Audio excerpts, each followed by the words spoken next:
Hi, I'm Kimberly Allison from Starliner Music. Welcome to my channel. Today I'm going to continue with my series entitled Blues Solos with Comping. First, I'll perform Blues Solo with Comping in the key of A number 10, and then I'll break it down for you. Here we go. I hope you enjoy it.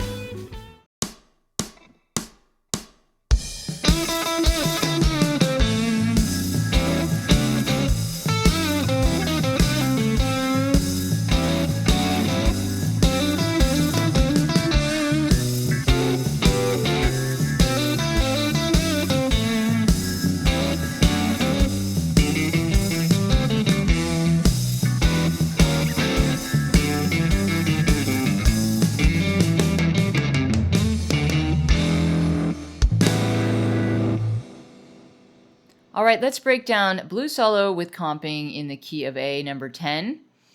In this exercise, we are playing a 12-bar blues, and we go back and forth from lead guitar to rhythm guitar accompaniment, otherwise known as comping. So this is a self-contained solo where you have lead and rhythm guitar that are integrated. We're going to play a lick, and then we're going to go to some comping, a lick and comping, alternating back and forth. I've broken the 12 bars down into 3 parts. So before we look at each part, let's go ahead and talk about the scales that we'll be using for this example. We're going to stay fairly easy in this example. We're going to be at the 5th fret for the key of A, and the scale pattern is the A blues scale at the 5th fret. So the term blues scale and minor pentatonic are sometimes used interchangeably. The blues scale is the minor pentatonic scale with the addition of the blue note. So the blues scale just adds one note to your basic minor pentatonic scale. And the blues scale fingering at the 5th fret is what we call the E form. And for those of you who know Cage or maybe know a little bit about it, an E form fits over where the chord looks like E. So if I looked at an E-shaped bar chord or an E-shaped minor bar chord, this would be the scale shape that fits over this, and this is because the octave pattern for the root A sits underneath this scale. So this is an E form scale for A minor pentatonic or A blues scale. So the pattern looks like this.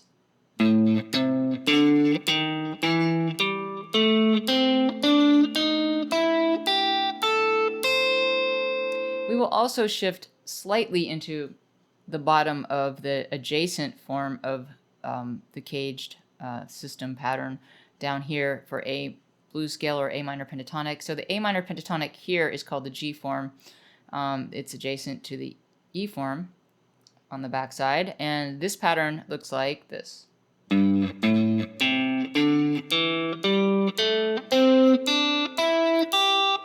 that was the A minor pentatonic. I didn't include the blue note there, just the basic minor pentatonic shape, and around the 3rd fret, and that's the G form. So we're just going to use a piece of that though in our solo. So now that we've talked about the scale shapes that we'll need for this example, let's go on to part 1. Here's part 1.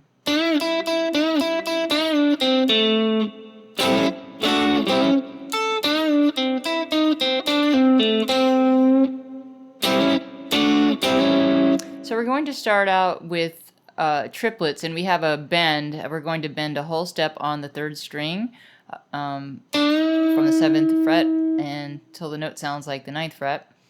And we're bending to the note E here. So E is the 5th or a chord tone of our A 7th chord. So we're bending to a chord tone. We're starting our phrase on a chord tone.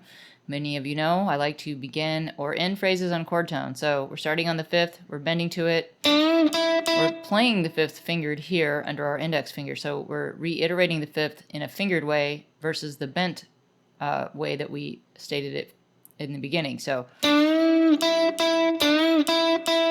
then we have a bend release. And then we're playing the C here at the 5th fret.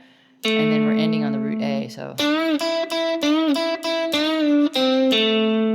then we're into our comping. So we've seen this comping before.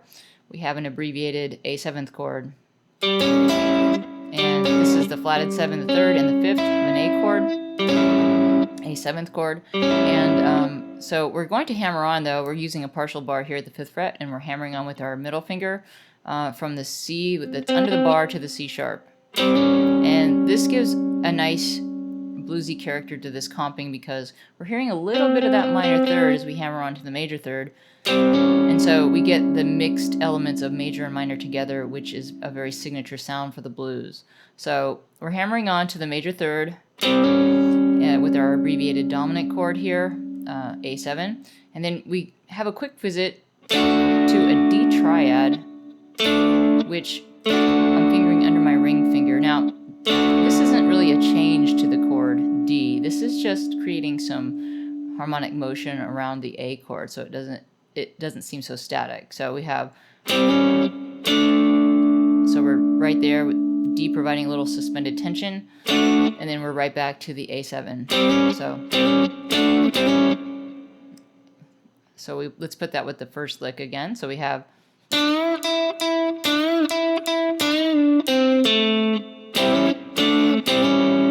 then we go on to the next lick. We start off with the high E string here. This is the root, and then we have a bend, release, and then our index finger here.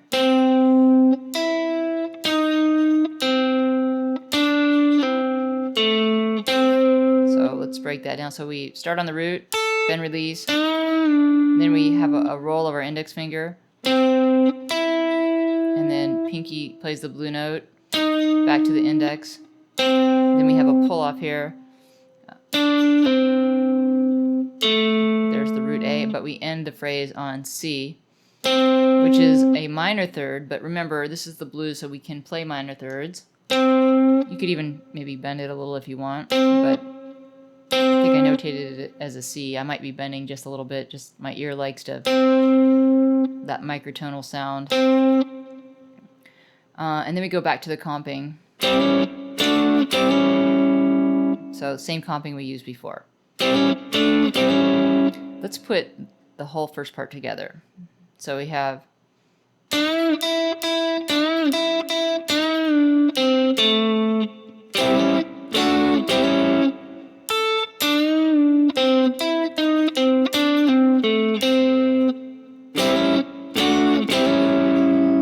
now for part 2. Here's part 2.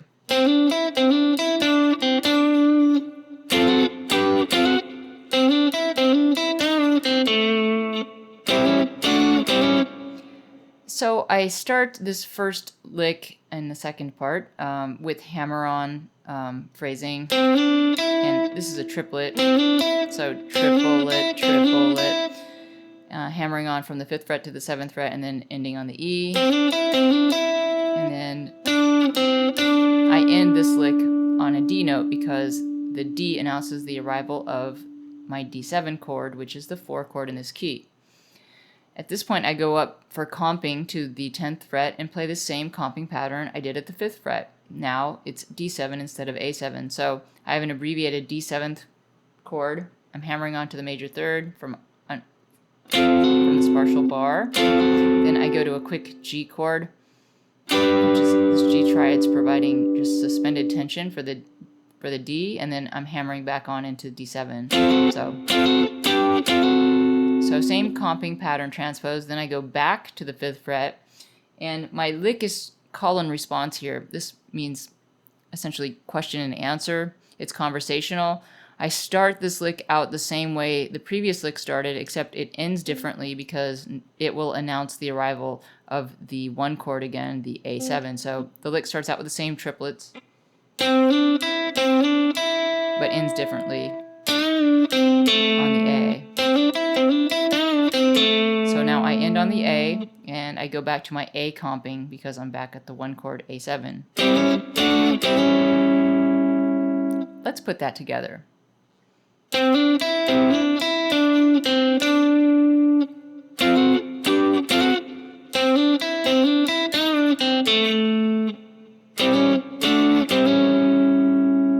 On to part 3. Here's part 3.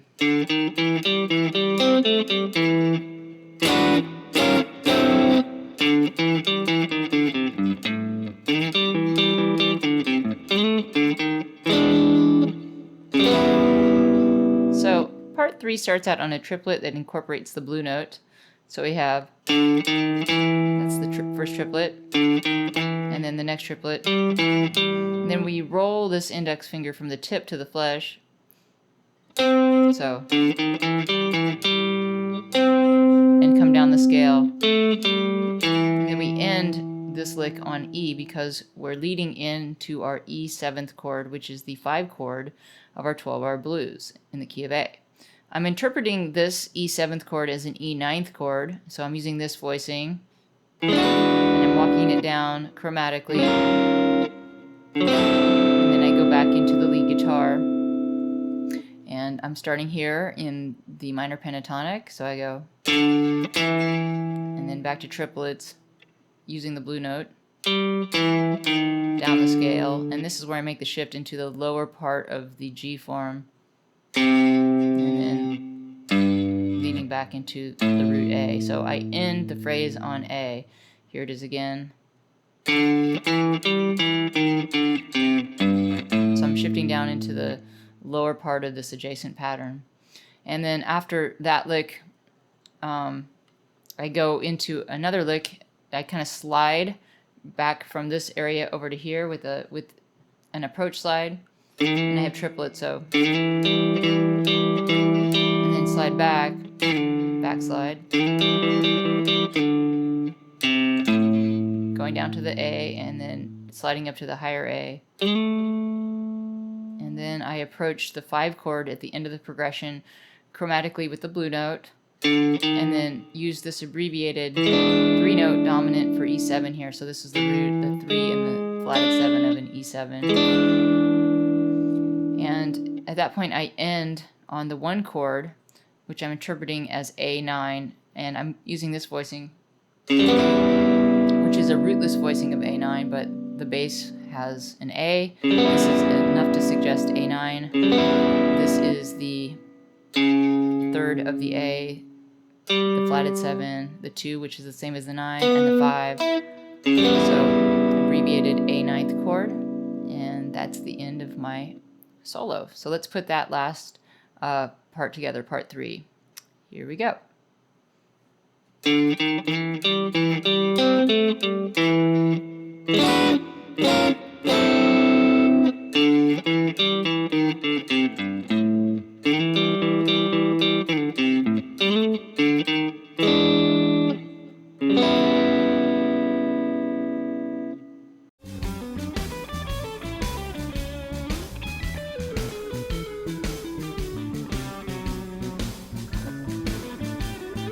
That's it for Blues Solo with Comping in the Key of A, number 10.